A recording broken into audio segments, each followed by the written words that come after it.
गौरी गणपतींचं विसर्जन झाल्यानंतर आता कोकणवासियांचा परतीचा प्रवास सुरू झालाय। कोकण रेल्वेच्या आजपासून अनंत चतुर्दशीपर्यंतच्या सगळ्या गाड्या हाऊसफुल आहेत। गणपती स्पेशल रेल्वे गाड्यांना देखील आजपासून मोठी गर्दी पाहायला मिळते। गणपतीसाठी परतीच्या 350हून अधिक रेल्वेच्या फेऱ्या चालवल्या जात आहेत।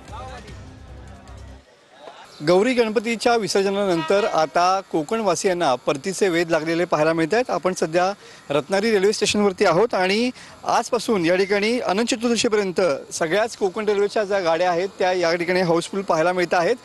गौरी गणपतीचं विसर्जन झाल्यानंतर या ठिकाणी कोकणवासीय जे आहेत ते परतीच्या वाटेवरती लागलेले पाहायला मिळत आहेत।